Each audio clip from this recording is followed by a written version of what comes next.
자, 이번 개념은요, 직선의 방정식에서 이제 마지막으로 배우는 건데, 점과 직선 사이의 거리라고 하는 정말 활용도가 높은 공식입니다. 자, 잘 익혀주시면 좋을 것 같아요. 점과 직선 사이의 거리. 자, 이 점과 직선 사이의 거리라고 하면 이 제목 자체가 상당히 우리한테 이제 직관적으로 다가오죠. 그래, 점하고 직선하고 거리를 구해보자 라는 건데, 자, 이런 겁니다. 좌표 평면 위에 점이 하나 있고요, 직선이 하나 있을 때요. 자, 점과 직선 사이 거리라고 하는 거는 수학적으로 최단거리 말하는 거예요. 그래서 우리가 뭐 이런 최단거리라고 하는 단어를 써도 되고 뭐 안 써도 우리가 그렇게 약속이 되어 있는 겁니다. 그러면 최단거리라는 건 뭐냐면은 이 점에서 직선에다가 그대로 수선을 내렸을 때, 수직으로 탁 내려왔을 때 이 주황색 길이를 점과 직선 사이 거리라고 부르는 거예요. 앞으로 이건 약속입니다. 여러분 그냥 아무렇게나 점에서 직선까지 이렇게 찍 그려놓고 이거 거리예요 그러면 안 되는 거야. 최단거리, 가장 가까운 거리를 우리는 점과 직선 사이 거리라고 하는 거고요. 그렇기 때문에 한 점에서 직선까지 거리는 유일하겠죠. 자, 우리가 이 거리를 구하는 공식이 있습니다. 우리가 편의상 D, distance D라고 부를 건데요. 제가 이 좌표를 x1, y1이라고 하고요. 이 직선의 방정식은 ax 더하기 by 더하기 c는 제로라고 하겠습니다. 그때 저 점 D를 구하는 공식이 있는데, 자, 이 공식의 유도 과정을 여기서 말하기엔 좀 수업이 길어지고요. 너무 좀 지루합니다, 계산 자체가. 그래서 이제 교재가 있는 친구들은 그 교재 제가 따로 첨부를 했지만, 이제 교재 없이 그냥 이 강의를 보는 친구들은 이 공식만큼은 그냥 활용만 여러분이 할 수 있으면 될 것 같고, 이 유도 과정 정말 궁금한데 그러신 분들은 여러분이 갖고 있는 뭐 교과서라든지 또는 문제집 찾아보시면 충분히 확인할 수가 있습니다. 공식 자체가 중요하니까요. 소개부터 할게요. 자, D라고 하는 것은 앞으로 이렇게 구한답니다. 생긴 게 상당히 비호감이에요. 일단 분수고, 밑에는 루트고, 위에는 절대값이에요. 자, 죄송하지만 좀 못생겼습니다, 공식이. 받아들여 주세요. 자, 밑에다가는 뭘 쓰냐면요, 직선에 x의 개수랑 y의 개수 있잖아요, ab. 그거를 제곱해서 더해요. a제곱 플러스 b의 제곱, 이렇게 더하고요. 자, 분자에는 뭐가 들어가냐면요, 절대값 씌운 다음에 이 점 있잖아요, x1과 y1을 이 직선에 그대로 대입합니다. x1은 x자리에, y1은 y자리에 딱 대입을 해가지고 그대로 써주는 거야. a, x1, b, y1 더하기 c까지 탁 써주면 이게 바로 점과 직선 사이 거리 구하는 공식이에요. 마음 같아서는 증명도 쭉 하고 싶지만 너무 지루해지고 재미가 없기 때문에 증명은 이제 제가 교재에 따로 첨부하고요. 일단 여러분이 요것만 일단 받아들여 주시면 되겠습니다. 자, 한번 숫자 하나 넣어보고 해보도록 하죠. 예를 들어서 4,0이라는 점이 있어요. 그 다음에 3x 플러스 4y 마이너스 2는 0이라는 직선이 있다고 합니다. 이 둘 사이에 거리를 구하라 이렇게 나와 있다면, 자, 미리 좀 말씀드리지만요, 점과 직선 사이 거리 구할 때는 직선이 이렇게 일반형인 상황이 좋은 거예요. 일반형.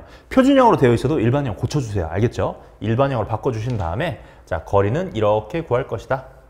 자, 루트에 절대값 이렇게 탁 써가지고요. 분모는 어떻게 한다고? x 개수의 제곱, 3의 제곱, y 개수의 제곱, 4의 제곱 써주시고요. 분자에다가는 4를 x에 넣어주시고 0을 y에 넣어주시고 나머지 그대로 쓰는 거야. 그럼 12, 0 넣으면 사라지죠? 빼기 2니까 여기는 10 이렇게 되는 거죠.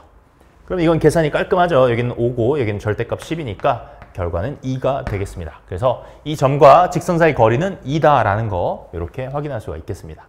자, 이렇게 공식 소개를 하고요. 이 점과 직선 사이 거리는 다양한 문제 상황에서 정말 많이 쓰이는 공식인데 가장 대표적인 활용법 두 가지가 있거든요. 첫 번째가 뭐냐면은, 첫 번째 활용법은 평행한 두 직선 사이 거리를 구할 수가 있어요.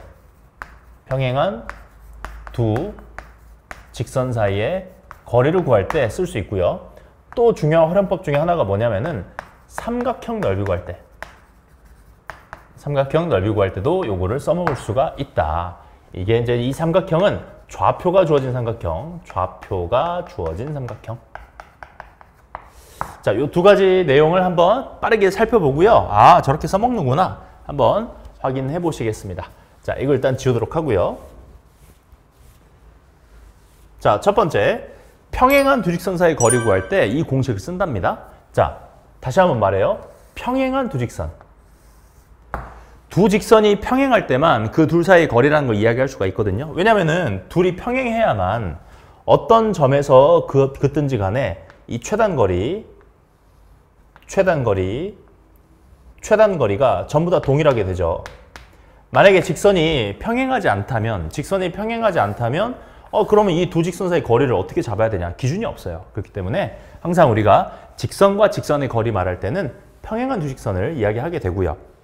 자, 평행한 두 직선 사이 거리는 어떻게 구하는 거냐면 직선 중에 한 점을 아무렇게나 잡아요. 첫 번째 방법. 한 점을 아무렇게 잡습니다. 그래서 한 점에서 이 직선까지의 거리를 딱 구해버리는 거예요. 한 점에서 직선까지 거리. 이걸 구한다. 자, 이게 평행한 두 직선 사이 거리 구하는 방법이에요. 자, 제가 예시 문제 또 우리 교재에 있는 거 하나 해볼게요. x 빼기 2y 빼기 4는 0이라는 직선이 있습니다. 그 다음 x 빼기 2y 더하기 11은 0이라는 직선이 있습니다. 두 직선 사이의 거리 한번 구해볼래? 라는 문제가 있다고 합시다. 그러면은 이 둘은 평행하다는 거 확인할 수 있죠. 그럼 어떻게 하는 거다? 두 직선 중에 아무 직선에 아무 점이나 하나 잡아요. 근데 그 점을 잡을 때는 아무래도 0이라는 게 좀 들어가면 계산이 편하겠죠. 그래서 x절편이나 y절편 잡는 게 편한데 저는 이렇게 해볼게요. 위에 있는 이 직선에서 y에다 0을 집어넣으면 x에 4 넣어야겠죠. 4,0이라는 점을 선택을 하겠습니다. 물론 여러분이 저는 x에 0 넣고 싶어요. 0,-2 이런 점을 선택해도 상관없습니다. 결과는 항상 똑같아요. 그래서 제가 이 직선에 4,0이라는 점이 하나 있다고 하고 결국은 저 4,0과 이 밑에 있는 직선까지 거리를 구하면 되겠죠. 자, 그러면 또 한 번 공식 연습. 루트에 절대값 이렇게 한 다음에 x 개수제곱, y 개수제곱 그러면 1제곱에 마이너스 2의 제곱 이렇게 되는 거고요. 분자는 저 4,0을 여기다 대입한다 그랬죠? 4 넣고 0 넣고 그러면은 15인가요? 네, 15가 되겠습니다. 11입니다. 네, 이렇게 되네요. 그러면은 루트 5분의 15니까 위아래 루트 5를 곱해버리면 5 나누면 3 루트 5. 네, 이런 식으로 평행한 두 직선 사이 거리가 나오겠죠. 네, 이런 식으로 첫 번째 방법을 이용을 해봤습니다. 방법이 아니라 첫 번째 활용이죠. 네. 자, 이제 두 번째 활용이 뭐냐면은 삼각형 넓이 구할 때도 이런 내용을 써먹을 수 있다는 거예요. 역시 우리 교재에 있는 거 하나 예시를 들어볼게요. 자, 여러분에게 이런 문제를 줬어요. 좌표 평면 위에 세 점이 있단다. 2,1, B는 6,8, 그 다음에 C는 마이너스 1, 마이너스 1이 있단다. 이때 이 삼각형 넓이 한번 구해봐 라고 문제를 냈다고 합시다. 자, 그러면 자, 보세요. 2,1을 찍어요. 6,8도 찍어요. 마이너스 1, 마이너스 1도 찍어 보겠습니다. 그럼 뭐 대략 이 정도 찍힌다고 합시다. 2,1이 이 정도 찍히고요. 그럼 삼각형이 이런 식으로 그려지겠죠. 여기 A, B, C라고 하는 삼각형이고 넓이 한번 구해봐 라는 거야. 자, 이때 이 삼각형 넓이 구하는 과정은 일정한 단계를 거치면 되거든요. 첫 번째 단계가 뭐냐면은 우리가 일단 밑변이라는 걸 하나 잡아야 돼요. 이 삼각형의 밑변을 잡아보자. 저는 뭐를 밑변으로 잡을 거냐면 그냥 BC라는 얘를 밑변으로 잡아볼게요. 자, 밑변이라고 하는 이것도 하나의 직선이죠. 이 직선의 방정식을 구하는 겁니다. 자, 밑변의 방정식 아니고요. 좀 이상하죠? 직선의 방정식 구한다는 거야. 그러면은 자, BC의 직선의 방정식 한번 구해보겠습니다. BC라는 직선의 방정식은 이렇게 되겠죠.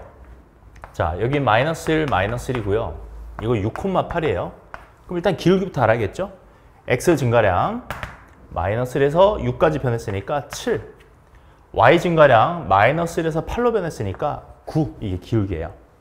그러면은 y 빼기 y좌표 기울기 그 다음 x 빼기 x좌표 이렇게 설정할 수 있죠. 자, 이거 정리 좀 이쁘게 할게요. 양변에 7 곱하고 정리하면 9x 여긴 7y인데 넘어오면 마이너스 7y. 자, 마이너스 98에 70이고요. 여기 7 곱하면 6, 7에 40이죠. 이거 이쪽으로 넘어오면 마이너스 72에 플러스 42. 네, 그럼 마이너스 30은 0. 자, 요렇게 해서 저 BC라는 이 밑변의 직선의 방식 구했습니다. 자, 그 다음에 두 번째가 이제 어떻게 될 수 있냐면 자, 우리가 삼각형의 넓이라고 하는 거는 밑변 곱하기 높이잖아요.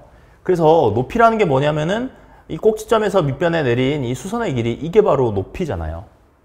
근데 이게 바로 점과 직선 사이의 거리겠죠. 그래서 제가 이 점을 H라고 한다면은 AH의 길이를 구해보겠다는 거예요. AH의 길이. 자, 한번 구해보겠습니다. 자, AH의 길이라고 하는 거는 점, 여기 몇 콤마 몇이죠? 2,1이죠? 2,1과 요 직선 사이의 거리가 되는 거죠.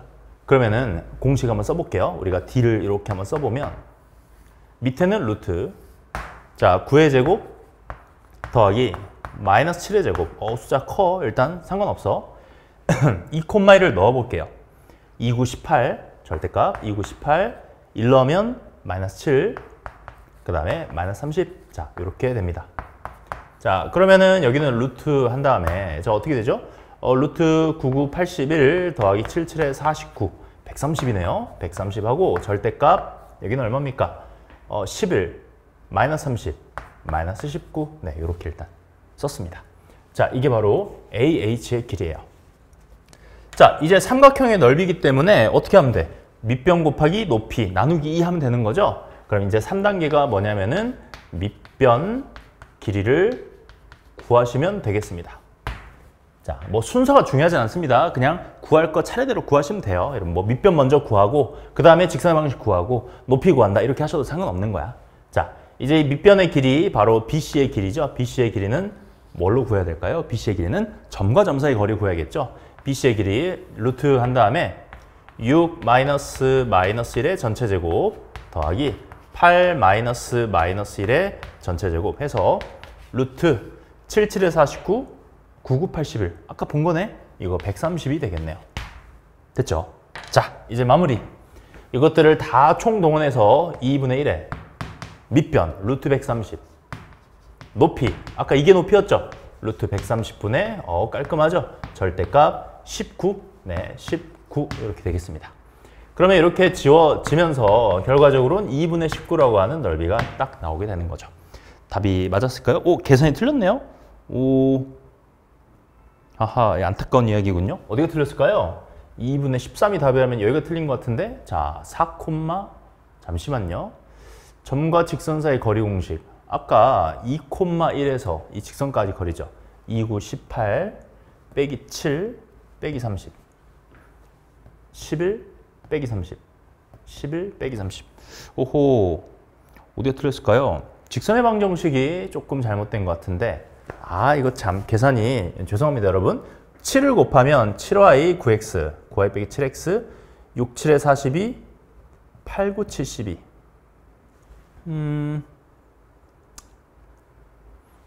y 마이너스 잘못 썼어요. 세상에나 여러분 깜짝 놀랐겠습니다. y 빼기 8이에요. x 빼기 6이에요. 어우, 죄송합니다. 기울기는 안 틀렸고요. 7 곱하면 자, 이거 똑같고 7, 8에 56 6, 9, 54 이게 참 그렇죠? 마이너스 6, 9, 54에서 그 다음에 마이너스 56이 넘어오면 플러스 56 이거 플러스 2네요. 네, 아유 참 플러스 2예요. 플러스 2 그럼 어떻게 되죠? 11에 2 더하니까 여기가 13이네요. 그렇죠? 여기가 13 이렇게 돼서 2분의 13이 정답이 되겠습니다. 자, 실수한 건 잊어주시고요. 자, 점과 직선 사이 거리 굉장히 많이 쓰이는 주제 중에 하나다 해서 여러분 이 공식을 확실하게 익히시고요. 문제 풀면서 좀 더 공부를 해보도록 하죠.